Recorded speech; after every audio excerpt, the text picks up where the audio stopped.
පුතේ ගන්නකෝ. හරි. පුතේ දැන් අපි පටන් ගන්න යන්නේ 2023 පේපර් එකේ දෙවෙනි ගාන. ඒ කියන්නේ ප්‍රස්ථාර ගාන. ගිය පාර ප්‍රස්ථාර ගානේ ලොකු වෙනසක් වුණා අවුරුදු 2011න් පස්සේ. 2011 තමයි මට මතක හරියට ඊළඟට කලින් ප්‍රස්ථාරයක් ඇඳලා දුන්නේ 10 11 ඔය දෙකෙන් එකේ මට හරියටම අවුරුදු මතක නැහැ. 10 11 දෙකෙන් එක ඔය ප්‍රස්ථාරය ඇඳලා දුන්නා. ගිය අවුරුද්දේ ඔය කොරෝනා අනම්මනම් ප්‍රශ්නත් එක්ක හින්දා ගොඩක් ළමයින්ට පහ කියන්නේ ගොඩක් දේවල් අඩු කරලා තිබ්බා. ප්‍රස්ථාරෙත් ඇඳලා ප්‍රශ්න අහලා තිබ්බේ. පොඩි ප්‍රශ්න පහක් අහලා තිබ්බේ. ඉතින් මේ පාරේ ඇඳලා දෙන එක නම් විශ්වාස නැහැ. ඉතින් ප්‍රස්ථාරය අඳින්න වාල්ටේ අඳින්නවා කියලා ලොකු අවුලක් නැහැ. ඉතින් අඳිනවා තියෙනවා. මේක වල XY දාන්න අමතක වෙලා. හරි. සාමාන්‍ය ප්‍රස්ථාරය ඇඳලා දුන්නත් අඳින්න දුන්නත් දෙකම ලේසියි. ඔයා ඇඳ ගන්නවා කියන එක ලොකු අමාරු දෙයක් නෙවෙයිනේ. ප්‍රස්ථාරේ ප්‍රශ්න ලියන එක තමයි පුතේ ටිකක් අමාරු දෙයකට තියෙන්නේ. ඒත් ගොඩක් අමාරු නෑ. ඇත්තට මේ ප්‍රශ්න ටික හරි ලේසියි. ඔයාලා ගොඩක් කට්ටිය මෙතන ටික දන්නේ නැහැ ලියන්න. අපි බලමු අද කොහොමද මේ ප්‍රස්ථාරේ හරියට ප්‍රශ්න ටිකට උත්තර ලියන්නේ කියලා. හරි. යන් වෙන වීඩියෝ එකට අපි මම මේ ප්‍රස්ථාරේ පොඩ්ඩක් බෝඩ් එකේ ඇඳගත්තා. ඔයාලා ලොකුවට නම් පේන්නේ නැතුවදී මම චුට්ටක් පොඩිවට ප්‍රස්ථාරේ ඇඳගත්තේ. මොකද ඔයාලත් ඒ පේපර් එක ඇතිනේ. ඒ හින්දා ගන්න පුතේ රෝමි ලක්කා එකෙන් කියන්නේ මොකද්ද? රෝමි ලක්කා එකෙන් කියනවා A ලක්ෂයේ ඛණ්ඩාංකයේද ප්‍රස්ථාරයේ y අක්ෂයේ ඡේදනය වන ලක්ෂයේද ඛණ්ඩාංකය පිළිවෙලින් ලියන්න. මොකද්ද කියන්නේ? A ලක්ෂයේ ඛණ්ඩාංකයේද. පුතේ ගන්නකො A කියන්නේ කවුද? ප්‍රස්ථාරයේ මේ A කියන ලක්ෂයක් දීලා තිනවා. එයාගේ ඛණ්ඩාංකය ලියන්නලු. ප්‍රස්ථාරයේ ඛණ්ඩාංකය ලියන්නේ කොහොමද? ඛණ්ඩාංකය ලියද්දි x විතරක් ලියලා නැද්ද? y විතරක් ලියලා නැද්ද? බෑ. ලක්ෂයක ඛණ්ඩාංකය ලියන්න කිව්වොත් පුතේ xy දෙන්නම ලියන්න ඕනේ. එහෙනම් මේ මෙතන තියෙන A කියන ලක්ෂයේ ඛණ්ඩාංකය ලියන්න කිව්වොත් මුලින්ම යන්න x අක්ෂය හම්බ වෙනකම් ආවොන් ගියා ආන්න හම්බුණා. කවුද හම්බුනේ? ඍණ 1 තමා පුතේ x අගය. මේ පැත්තට යන්න මෙන්න හම්බුණා. කවුද? ඍණ 5 තමා y අගය. එහෙනම් මේ A කියන ලක්ෂයේ ඛණ්ඩාංකය එනවා ඍණ 1 ඍණ 5 කියලා. ආයෙ මොකද්ද කියන්නේ?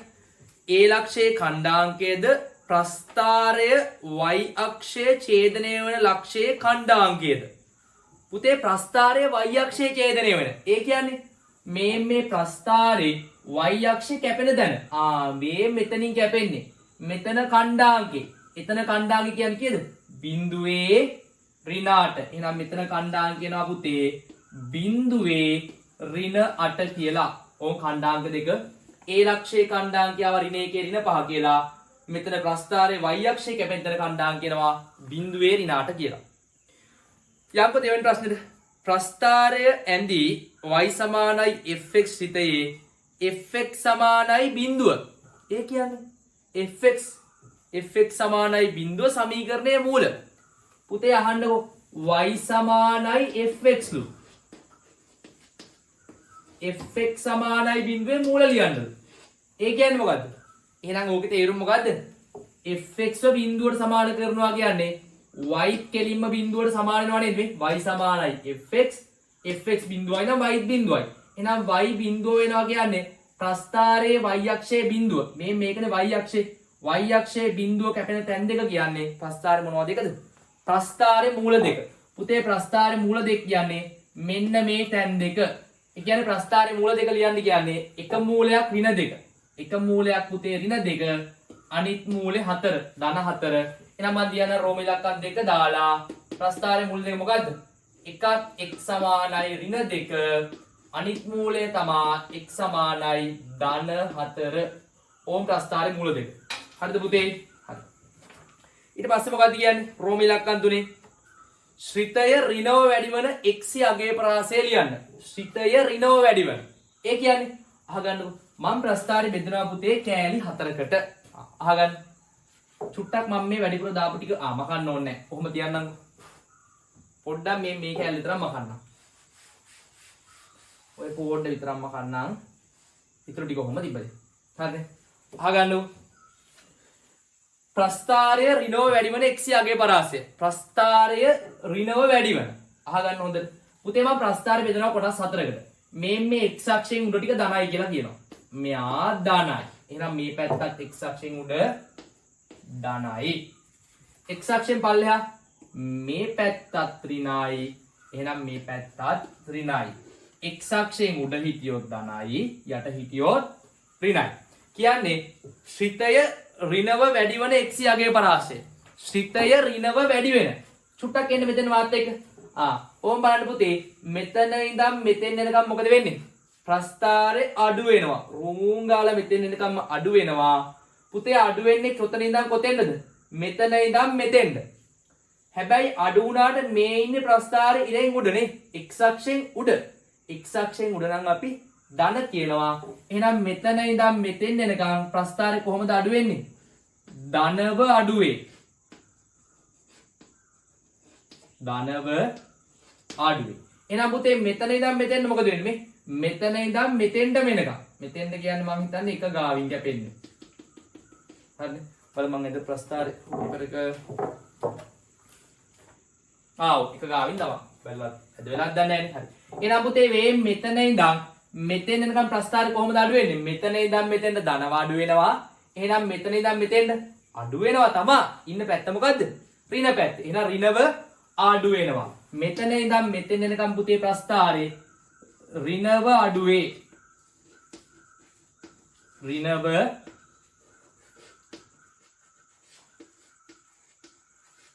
අඩු වේ. ඊට පස්සේ පුතේ මෙන්න මෙතන ඉඳන් මෙතන එනකම් මොකද වෙන්නේ? ඍණ පැත්තේ ඉන්නේ. හැබැයි කන්දක්. කන්දක් කියන්නේ වැඩි වෙනවා. එහෙනම් පුතේ ප්‍රස්ථාරේ මෙතන ඉඳන් මෙතෙන්ද මොකද වෙන්නේ? මෙතන ඉඳන් මෙතෙන්ද ඍණව වැඩි වේ. මෙතන ඉඳන් මෙතෙන් ප්‍රස්ථාරේ ඍණව වැඩි වෙනවා. එහෙනම් පුතේ මෙතන ඉඳන් මෙතෙන් කොහොමද වැඩි වෙන්නේ? ධනව වැඩි වේ. එහෙනම් ඔන්න ප්‍රස්ථාර අපි කෑලි හතර හොයාගත්තා. මෙතන ඉඳන් මෙතෙන් ධනව අඩු වෙනවා. මෙතන ඉඳන් මෙතෙන් ඍණව අඩු වෙනවා. මෙතන ඉඳන් මෙතෙන් ඍණව වැඩි වෙනවා. මෙතන ඉඳන් මෙතෙන් ධනව වැඩි වෙනවා. අපෙන් අහන්නේ මොකද්ද? අහන්නේ පුතේ ශ්‍රිතය ඍණව වැඩි වෙන. ඍණව වැඩි වෙන අගේ පරාසය. කීයදන් කීයද? x ගේ පරාසනේ පුතේ ලියන්නේ. ඍණව වැඩි වෙන්න පටන් ගන්න මෙතනින් වැඩි වෙලා ඉවර වෙනවා මෙතනින්. වැඩි වෙන්න පටන් ගන්නකොට x අගේ කීයද? 1යි. වැඩි වෙලා ඉවර වෙනකොට x අගේ 4යි. එහෙනම් පුතේ 1 සිට 4 දක්වා තමයි ඔය දේ වෙන්නේ. ඒ වුණාට ඉතින් මෙහෙම ලියන්න දැක්කමයි බෑන්නේ. 11 පන්තියටත් ඇවිල්ලා නිකන් අර පරාසයක් දාගන්නවලු සිංහලෙන් ලියන්නේ නැහැ. එහෙනම් මේ වාට පරාස ලියන එක පැටලෙනවා වගේ නම් චුට්ටක් මතක තියාගන්න පුතේ. x අකුර දාලා ප්‍රස්ථාරය අඩු වෙන්නේ කොයි පැත්තටද x අක්ෂේ? මෙහෙටද මෙහෙටද? මෙහෙටනේ. එහෙනම් පුතේ අර අසමානතා ලකුණේ කට වැහිච්ච පැත්ත මේ පැත්තට දාන්න. නිකන් මේක වාට දාගන්න තේරියම් නැත්තම් පොඩි ක්‍රමයක් කියන්නේ. x එව්වා අසමානතාවය අඩු වෙන්නේ මේ පැත්තට. එහෙනම් කට වැහිච්ච පැත්ත මෙහෙට දාලා පුතේ දැන් අපිට නෝමල් කියව ගන්න පුළුවන්. 1 ඉඳන් 4 දක්වා. එහෙනම් කට වැහිච්ච පැත්තට 1 දැම්මා. එහෙනම් 1ට වඩා විශාලයි x කුඩායි 4. කට ඇරිච්ච පැත්තට 4 දැම්මා. මෙයා මෙතෙන්ද ගෙනාවා. මෙයා මෙතෙන්ද ගෙනාවා. 1ට වඩා විශාලයි x කුඩායි 4 කියලා එනවා. මේක තමා පුතේ ඍණව වැඩි වෙන පරාසය. එහෙනම් රෝම ඉලක්කම් 3ට උත්තරේ එනවා. කීයයි කීය කියලාද? 1ට වඩා විශාලයි x කුඩායි 4 කියලා. ඕම ඔය පරාසය අපිට එනවා. රෝම ඉලක්කම් 4. හරි ලස්සනම කොටසක්. මේක ප්‍රස්ථාරය අනිවාර්යෙන් එනවා. මේක ලියා ගන්න එක හරි ලේසි. මේක ලියා ගන්න කලින් මං කියලාම තියෙනවා. ප්‍රස්ථාරයේ සමමිතික අක්ෂයේ සමීකරණය. පුතේ මේ ප්‍රස්ථාරයේ සමමිතික අක්ෂය කියන්නේ මොකද්ද? ප්‍රස්ථාරය හරියටම දෙකට බෙදෙන ඉර. මේ කඩ ඉරනේ. මේ එක කියන තැනින් අල්ලලා නැමුවොත් එහෙම හරියට මේක දෙකට නමන්න පුළුවන්. එහෙනම් මේකේ සමමිතික අක්ෂ සමීකරණය කීයද? මම පැත්තකට ගන්න ලියන්නම්. සමමිතික අක්ෂයේ සමීකරණය.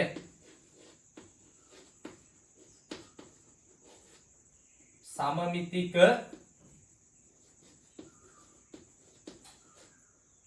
අක්ෂයේ සමීකරණය කීයද? x සමානයි 1. සමමිතික අක්ෂ සමීකරණය කීයද? x සමානයි 1. ඊට පස්සේ කියනවා අවම ලක්ෂයේ ඛණ්ඩාංගය. පුතේ අවම ලක්ෂය කියන්නේ ප්‍රස්ථාරයේ රූම් ගාලා හැරිලා හරියටම කෙලවර මේ පල්ලමට තමයි අවම ලක්ෂය කියන්නේ. නේද? ඔය අවම ලක්ෂයේ ඛණ්ඩාංගය ලියන්න කිව්වොත් xy දෙන්නම පාවිච්චි කරලා ලියන්න ඕනේ. අවම අගය ලියන්න කිව්වොත් කවුරු විතරද ලියන්නේ? y අගය විතරයි. මෙතන කියන්නේ අවම ලක්ෂයේ ඛණ්ඩාංකයේ හින්දා මම මේ මෙතන ඛණ්ඩාංකය ගන්නවා කීයද? මෙතන කියන්නේ 1 ඍණ 9. 1 ඍණ 9. එහෙනම් මම මේ පැත්තේ ලියා ගන්නම් ওই දෙකත්. රෝම ඉලක්කම් 4න් අහල් තිබෙ මොකද්ද? එකක් සම්මිතික අක්ෂය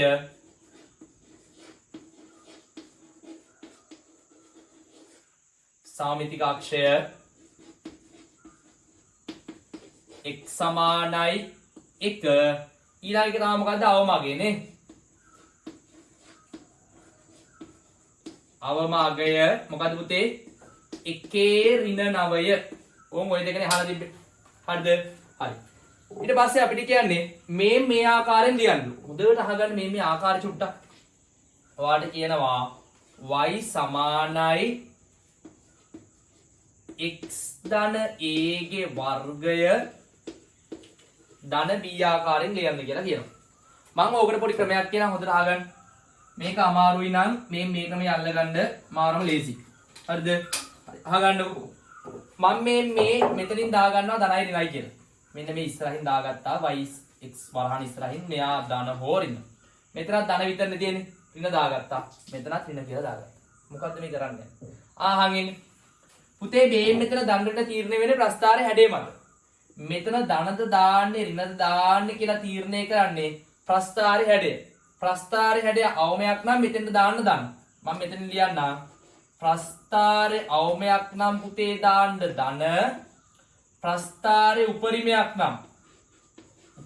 නම් මෙතෙන්ට දාන්න ඍණ එහෙනම් මේ ප්‍රස්ථාරය මොකද්ද අවමයක් එහෙනම් මේකේ උත්තරේ එන්න ඕනේ ෂුවර් එකට y සමානයි ධනාගයක් තමයි ධන වරහන් මේ මෙතන ලකුණ තීරණය වෙන්නේ කවුරු මතද x වෙනස් වෙන්නේ නැහැනේ x කියන එක නා කොහොමවත් වෙනස් වෙන්නේ නැහැ මේ වර්ගය වෙනස් වෙන්නේත් නැහැ මේ වරහනේ මැද කෑල්ල විතරයි වෙනස් වෙන්නේ මෙයා දාන්නේ කවුද මෙයාට දාන්නේ සමමිතිකාක්ෂයේ සමීකරණයේ ලකුණ මාරු කරලා සමමිතිකාක්ෂයේ සමීකරණයේ අගයේ ලකුණ මාරු කරලා පුතේ මෙතෙන්ට දාන්න ඕනේ නම් සමමිතිකාක්ෂයේ සමීකරණයේ අගය මාරු කරලා මම ඒක ලියන්නද මනින්න කෙටියෙන් ලියන්නම් සමමිතිකාක්ෂයේ සමීකරණයේ අගයේ ලකුණ මාරු කරලා දාන්න මාරු කර දමන්න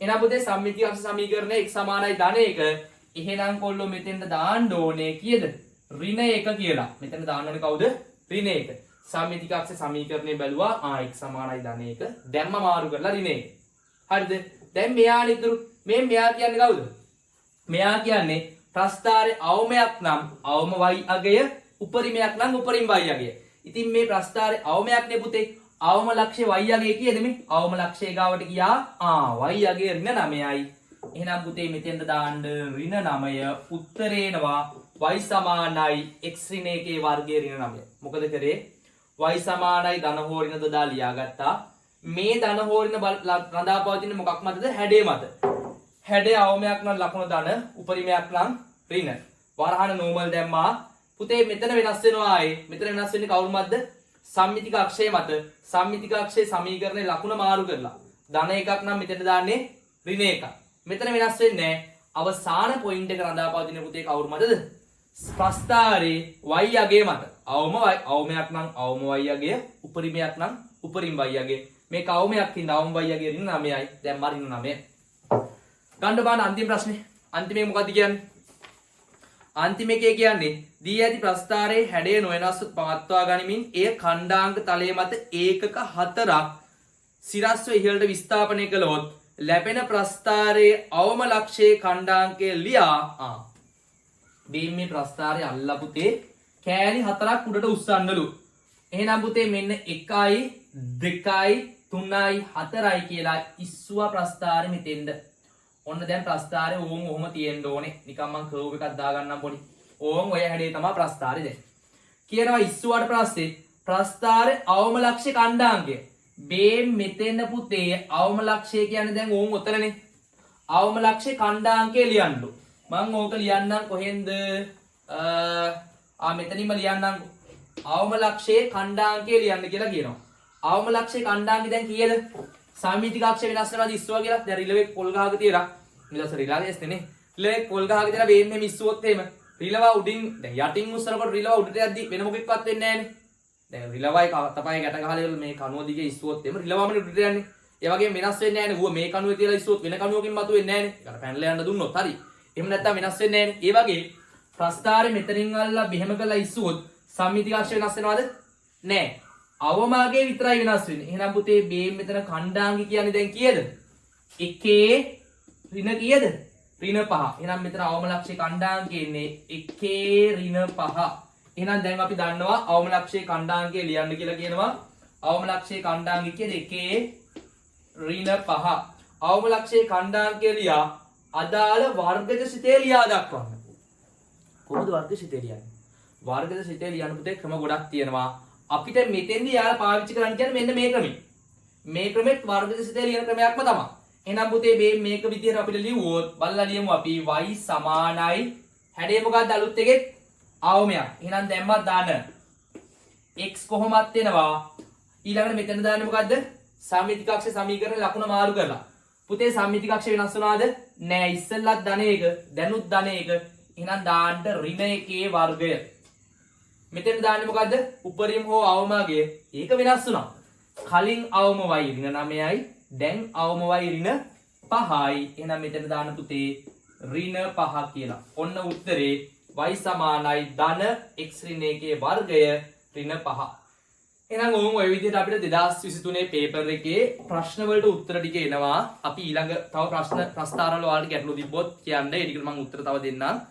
එහෙනම් පුතේ ඔය විදිහට තමයි අපි 2023 දෙවනි ප්‍රශ්නේ ඉවර වෙන්නේ. හරි. අපි එහෙනම් යන් ඊළඟ වීඩියෝ එකට 3 වෙනි ප්‍රශ්නෙට.